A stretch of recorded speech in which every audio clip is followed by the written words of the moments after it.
I write about that which sticks in my craw.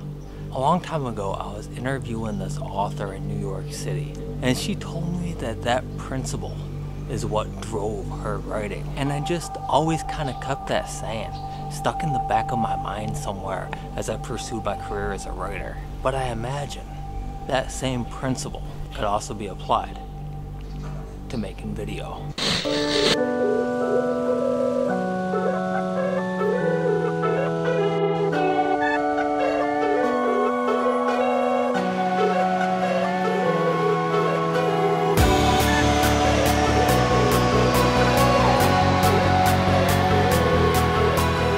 I'll start from the beginning.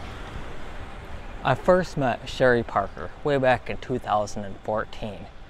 Well, I actually probably shouldn't say met. I was pranked by Sherry Parker back in 2014 when I was like walking one night through the streets of Kuala Lumpur. Hey guys, I'm gonna be hiding in those bushes right there, and I'm gonna be scaring the crap out of some people wearing my Wolfman mask. Enjoy.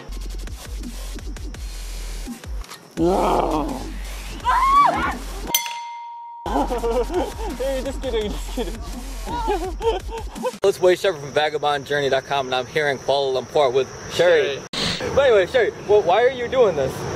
We do that every week. So since Halloween is coming up, so we make scary pranks. You know, previous week we were in the university, Lim Kok Wing, and we were filming the Purge prank. Have you seen the Purge movie? No. It's like a scary movie with a bunch of dudes with masks and like machete and all that. So we were doing that, like scaring the shit out of people. And now what this guy does is he just goes around the streets of Kuala Lumpur pranking people, just like he did to me. And he does things like, I don't know, like, you know, takes extreme close-up videos of, you know, strangers' feet. He moans in public. Oh yeah? I don't know, like drops condoms like near people to see how they would react. did someone got? Oh shit! Oh, that was not. Oh shit! That's really. Yeah, that's not for me. You know, shit like that. You know, just street pranks, you know? Now, anyway, back when I first met Sherry, he was, you know, just kind of like an itty-bitty YouTuber. He was just kind of starting to get going, just starting to build his followers. And in the intervening years, his channel kind of exploded, right? He started getting all kinds of subs. Like you know, I don't know, he went like, you know, over 100,000 this year. And now when you go over, you know, 100,000 subscribers on YouTube, I mean, I don't know, apparently, you know, YouTube will send you something called the silver button. And this silver button is like one of the most coveted pieces of hardware, or one of the only pieces of hardware, you know, one of the only trophies that you can really get for being a YouTube, right? Once you go over 100,000 subs, YouTube will send you a silver button. When you go over 1 million subs, you get a gold button. Kind of seems like I'm a braggy douchebag. And that's like, I don't know, the gold standard, the pinnacle of being, you know, a YouTuber is like, you know, 1 million subs. But anyway, for most channels, you know, the most you could ever hope for is, you know, 100,000 subscribers. And that dude, Sherry Parker, did it this year. So a couple of weeks ago, like YouTube Malaysia had this big get together, this big ceremony, this big event, and they, you know, brought in like many popular YouTubers from around KL and from around the country, and Sherry was one of them. So anyway, you know, having this big ceremony for this, you know, everyone's like, you know, sitting on the crowd, and all of a sudden, you know, the YouTube MC starts calling up, you know, 3 Malaysian YouTubers who went over 100,000 subs during the year, like Sherry did. So anyway, so this guy, you know, YouTube invited him to the event specifically, right? You know, they were the ones who reached out to him, sent him the invitation. They are probably pretty aware that he won over 100,000 subs, you know, this year. I just reached 100,000 subscribers on YouTube. I have a.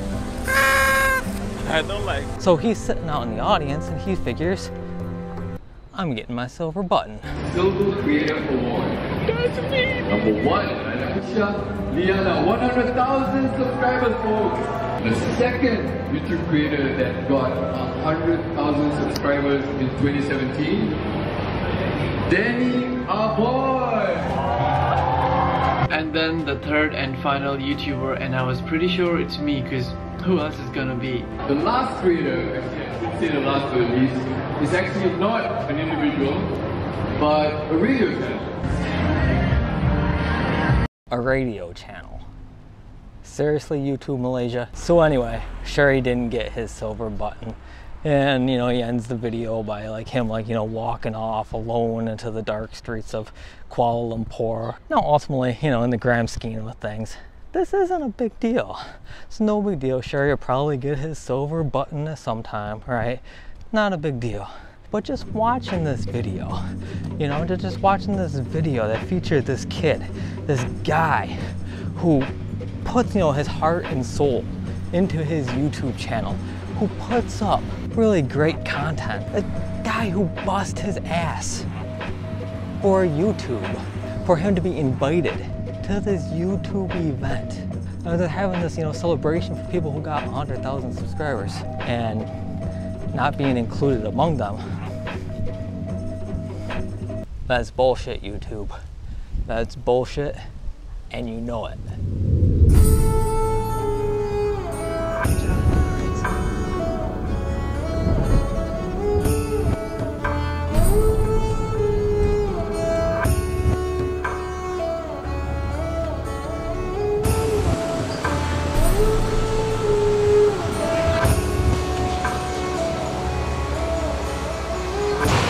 So whenever I come into a city that I'm gonna stay in for a little while, I always try to find my camera guy. And here in Penang, my camera guy, his name is Jason.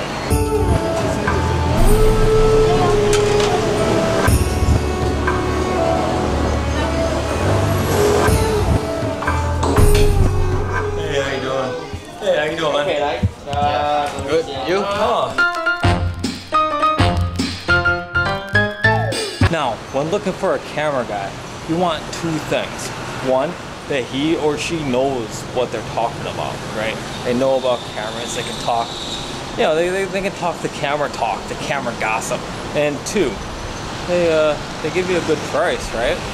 Now, especially in Asia, in countries like Malaysia, right? Prices are rarely set, right? Oftentimes, like the price that you see that's printed on something that you may want to buy isn't actually the real price. That's more or less the idiot price, right? The price that pretty much only idiots or foreigners pay. So you kind of got to know someone to get like the real price, and the real price can be, you know, half to even like a third of the printed label price. So finding these camera guys in places like this is just, well, absolutely essential. But Jason, he's cool, man. And plus, he's actually a filmmaker. He actually makes videos, he makes commercials, he shoots weddings. He doesn't only talk the talk. He's not just someone working in a camera shop, but he's a filmmaker. Jason, Yeah. can you give one tip on how to make money making videos? How to make a living as a filmmaker? How to make a living as a filmmaker? It depends on what you shoot. And it also depends on the topic and the point that you want to point out of. Some you can go for like maybe stock videography. A lot of people have heard of stock photography, which you can take photos and you can sell them online. But for video, there's a lot more that you can explore. You can actually take a sunrise, you can take foods, you can take people walking, you can take bouquet shots, a lot of things that you can sell online. Who's daddy? Sweathead. Over here, hotel. Oh, fireball.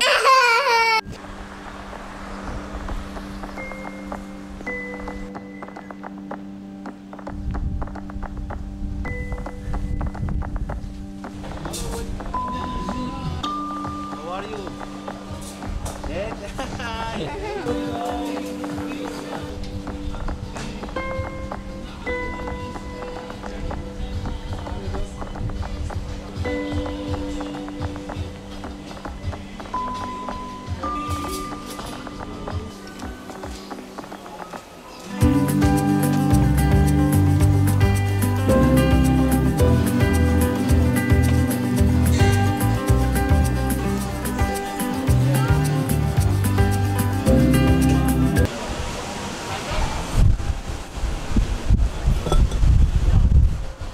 have my beer.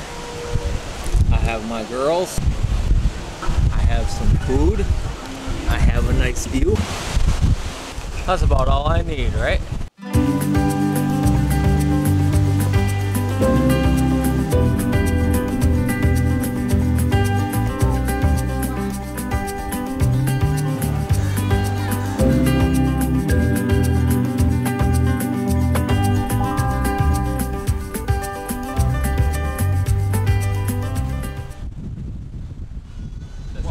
What do you call this style of tripod actually? Oh man, I would just call it a bendy tripod. But it's just a tripod that's like bendy. How about you? How about you? You a vlogger? I'm trying. Yeah, I have a YouTube account. So that guy that started talking to me when I was eating my dinner tonight, he's a vlogger, right? He has a vlog on YouTube, and you know, like meeting other vloggers, and you know, this is almost like a daily event, right? Either somebody recognizes me in the streets who watches my videos, or you know, another vlogger, you know, recognizes my vlogging rig.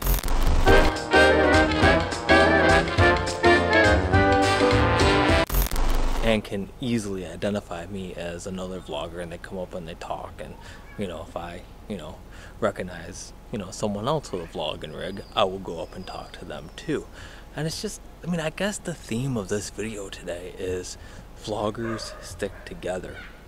I mean, people who take, you know, making videos on YouTube about their lives kind of seriously, I mean, kind of have this like this strange bond. So it makes this this practice, this lifestyle, because that's what it really is. It's a lifestyle, right? Something you do every day, something that shapes and contorts, and you know, that's just a part of your life. It seems to, you know, bring people who do it together. I mean, I guess the point could be posed that it's, you know, because we kind of realize that ultimately what we do, you know, walking around the streets, pointing cameras at ourselves, talking about, you know, our little lives, is, you know, fundamentally a pretty corny thing to do. But regardless, you know, I mean being part of this YouTube vlogging community is I don't know, it's pretty cool.